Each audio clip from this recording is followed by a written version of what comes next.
जब माँ बेटी के रिश्ते की बात होती है तब ये तो साफ होता है कि माँ अपनी बेटी की हर बात के लिए फिक्र करती है। मोस्ट पॉपुलर सीरियल ये है मोहब्बतें में कुछ ऐसा ही हो रहा है। अब देखिए ना, ईशी माँ से हो रही है उनकी प्यारी बेटी नाराज, कर रही है रूडली बात। बता दें कि रूही रात को लेट घर आती, जिससे इशिता और बाकी सब हो जाते हैं परेशान। बार बार कॉल्स करने पर भी रूही नहीं देती है कोई जवाब, तो रूही के घर वालों को लगने लगता है डर। काफी देर बाद जब रूही घर लौटी तो पूरी फैमिली उनसे पूछने लगती है उनके देर से घर आने का रीजन।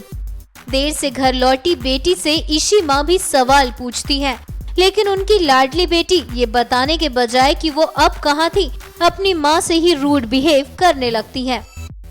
इस बिहेवियर को देखकर इशिता काफी अपसेट हो जाती है। एक्चुअली इशिता का टेंशन लेना गलत भी नहीं है, क्योंकि इशिता के परिवार को हो रहा है सोहेल पर डाउट। वो रखना चाहती हैं अपनी बेटी रूही का ख्याल।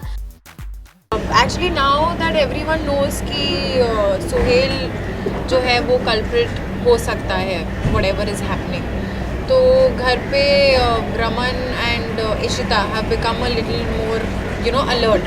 तो इसलिए रूही थोड़ी सी भी यहाँ वहाँ होती है तो they get tense, they get a little worked up कि अरे ये कहाँ चली गई, और like she is not informed, और basically she shouldn't be in trouble. तो इसीलिए they want to always keep a check on it. और एकदम से रूही थी नहीं, एकदम से गायब हो गई थी, सो एवरीबॉडी गॉट स्कैर्ड, जबकि वो नीचे ही कंपाउंड में गई हुई थी। तो इसलिए वो चिढ़ जाती है, क्योंकि वो भी बार बार कॉल करके पूछ रहे होते हैं कि भाई वेयर आर यू, क्यों नहीं आई अभी तक। So she gets worked up because I think उसे भी थोड़ा सा हिंट है कि ये लोग, शी डजंट नो कि सोहेल की क्या रियलिटी है, और वो उसे सपोर्ट कर रही है। तो उसे बेचारी को बुरा लग रहा है कि भाई ये सब लोग एंटी सोहेल हो गए। अब ये देखना काफी इंटरेस्टिंग होगा कि इशिता रूही को अब समझा पाती है या नहीं, क्योंकि जिस तरह से रूही नाराज हुई है उससे ये नहीं लगता कि रूही इस बार किसी की भी सुनने वाली है।